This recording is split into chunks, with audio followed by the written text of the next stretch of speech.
क्रम मैं तय करूंगा। इस तरह से नहीं चलेगी संसद। मान्यवर, उनको धैर्य रखना चाहिए, उनको धैर्य रखना चाहिए मेरा जवाब सुनने का। इनकी एक एक बात का जवाब मैं दूंगा, मगर मेरे भाषण का क्रम वो तय नहीं कर सकते, मैं करूंगा, क्योंकि मैं बोल रहा हूं। मंच से, आपके माध्यम से इस सदन को और देश की जनता को कहना चाहता हूं, क्या कोई भी देश का लोकतंत्र सुरक्षित रह सकता है जब देश का प्रधानमंत्री और राज्य का मुख्यमंत्री कौन हो वो घुसपैठ ये तय करेंगे? मान्यवर, नहीं रह सकते। एक मतदाता का एक से ज्यादा जगह पर वोट होना चाहिए। मान्यवर, एक से ज्यादा जगह पर वोट होना चाहिए।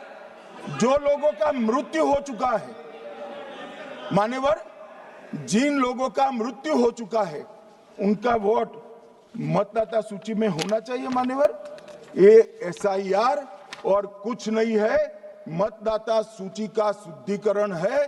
मैं मानता हूं इससे कुछ दलों के राजनीतिक स्वार्थ आहत होते हैं। मुझे उन दलों के प्रति एक प्रकार से अनुकंपा भी है, क्योंकि देश के मतदाता तो वोट देते नहीं है। ये थोड़े विदेशी दे देते थे, वो भी चले जाएंगे।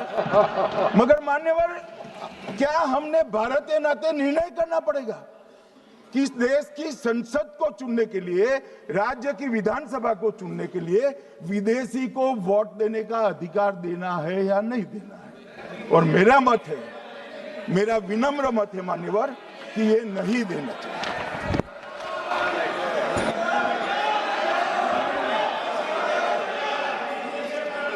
दादा बैठ जाइए प्लीज। मान्यवर,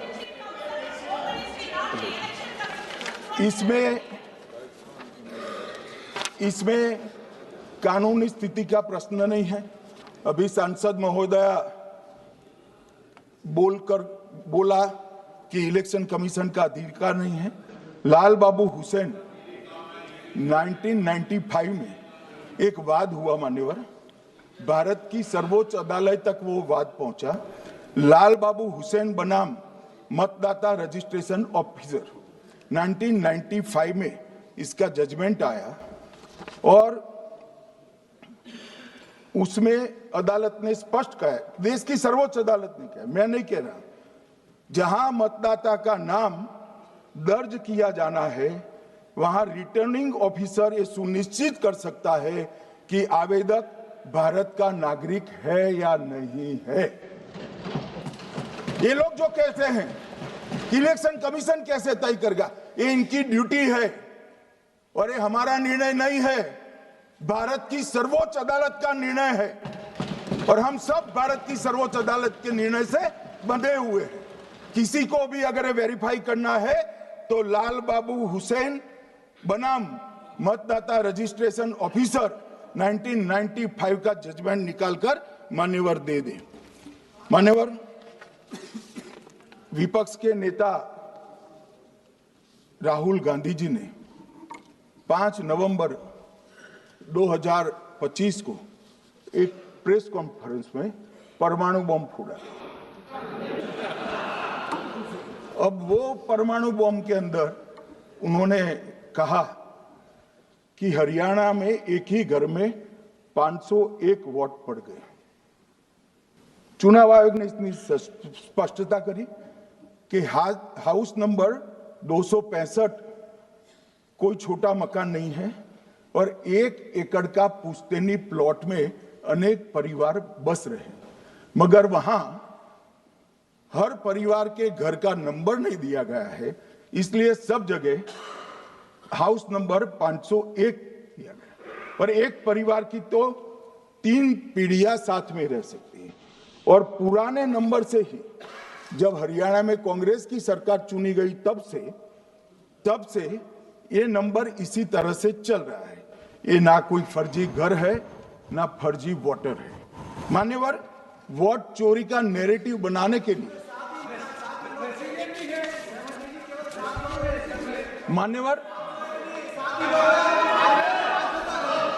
मान्यवर, बिहार में भी मेरा भाषण पूरा हो जाने दो। नहीं, आप अभी पूरा भाषण नहीं, कई बार नाम आएगा।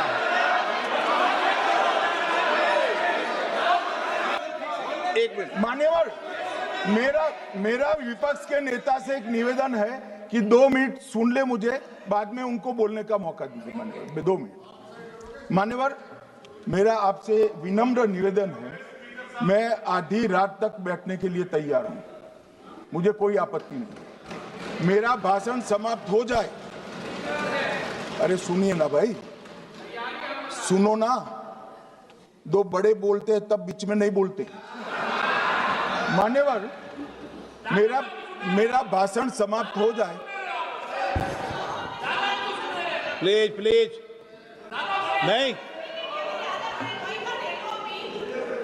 मान्यवर, मेरा भाषण समाप्त हो जाए बाद में, इसमें जितने भी मुद्दे विपक्ष के नेता खड़े करेंगे, मेरी मर्यादा में इसका जरूर जवाब दूंगा, मुझे कोई आपत्ति नहीं। मेरा विनंती भी मान्यवर, नो प्लीज डिबेट नहीं करते बैठे। मान्यवर, मेरा विनंती इसलिए है कि शायद वो जो मुद्दा खड़ा करना चाहते हैं उसका जवाब मेरे आगे भाषण में आ जाएगा तो मुद्दा ही नहीं बचेगा, इसलिए मैं कह रहा हूं मुझे पूरा सुन लिया जाए। मान्यवर, बिहार में एक मतदाता की उम्र 34 साल बताई गई, 34 साल की है, इसको 124 साल बताया गया। सच था कि इसमें उम्र 124 बार छपी थी।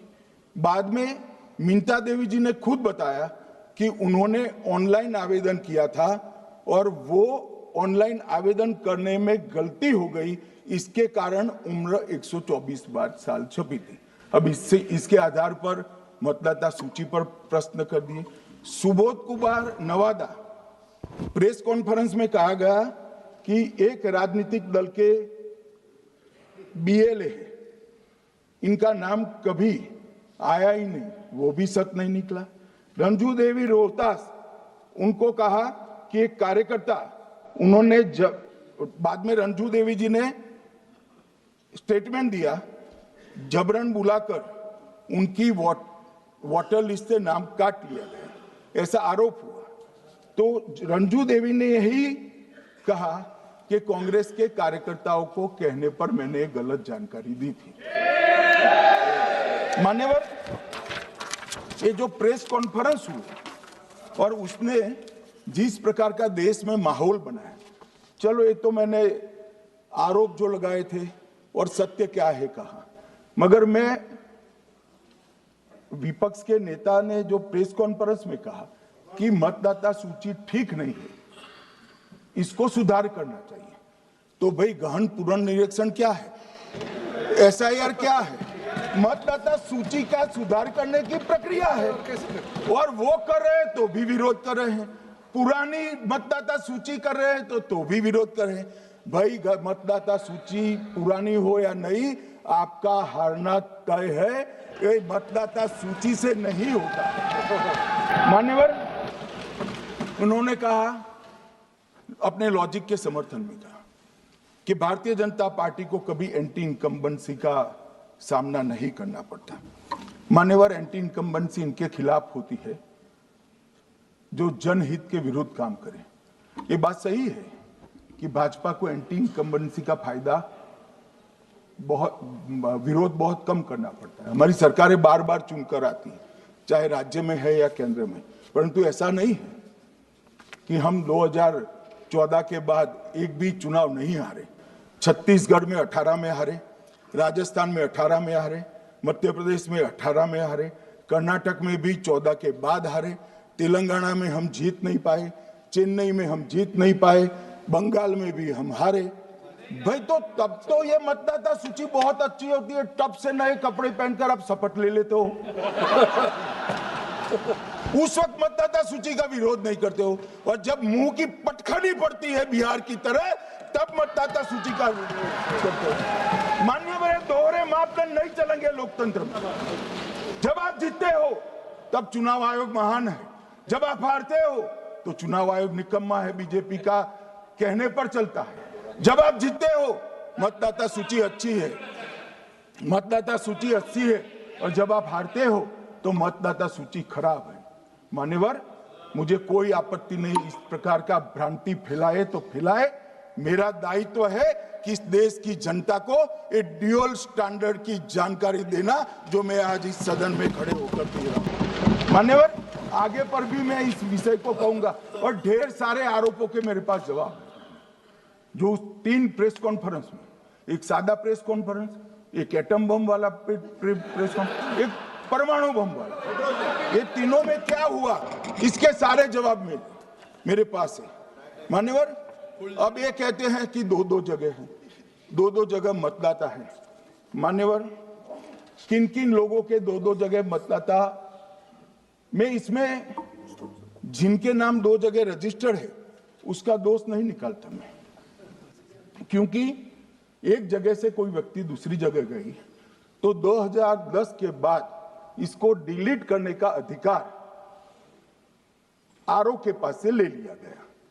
इसके कारण ये विसंगतियां खड़ी हुई है। किसके हैं? श्री प्रशांत किशोर जी के 2 जगह मतदाता है, पवन खेरा जी का भी है, तेजस्वी यादव का स्वयं का है, टी सिद्दीकी एनआईसी केरल के नेता का है, मान्यवर संजय सिंह आप पार्टी के नेता के हैं, एक किशोरी पेडनेकर यूबीटी शिवसेना के हैं, इनका भी है। मान्यवर, सामान्य गलतियां हैं, क्योंकि एक नियम आ गया, जिसका जब वोट काटने का जिसका अधिकार है उसको रोक लिया गया, तो आरओ वोट काट नहीं सकता था, इसलिए 2 जगह रह गए। अब वो ही एक गहन पुनर्निरीक्षण से सुधरना है, मगर आप गहन पुनर्निरीक्षण को वोट चोरी कह रहे हो।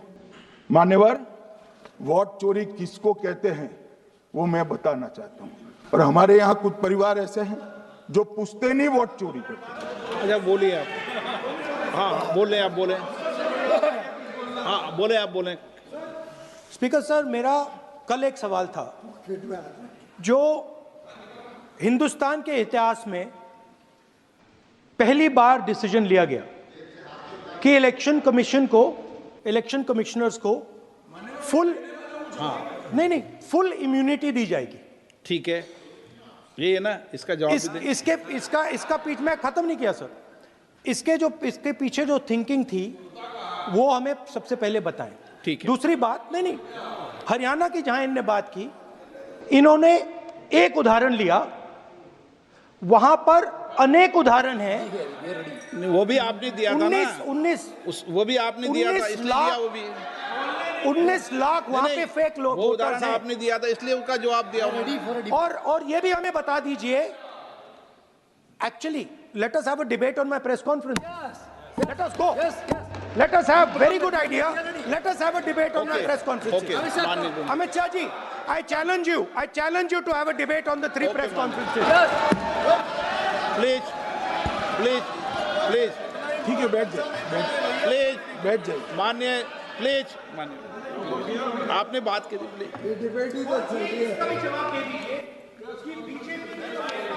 उत्तर प्रदेश में और हरियाणा में दोनों चुनाव में वोट कैसे दे रहे माननीय, हैं? प्लीज, ये भी जवाब दे दीजिए। माननीय गृह मंत्री जी। मान्यवर, पहली बात मैं स्पष्ट करना चाहता हूं, मैं 30 साल से विधानसभा और संसद में जनप्रतिनिधि के रूप में चुनकर आता हूं।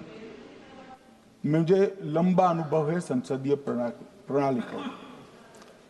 विपक्ष के नेता महोदय कहते हैं कि पहले मेरी बात का आप जवाब दीजिए, मैं सुनना चाहता हूं।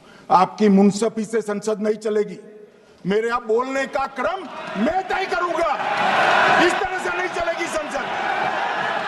मान्यवर, उनको धैर्य रखना चाहिए, मेरा जवाब सुनने का। इनकी एक बात का जवाब मैं दूंगा, मगर मेरे भाषण का क्रम वो तय नहीं कर सकते, मैं करूंगा, क्योंकि मैं बोल रहा हूं।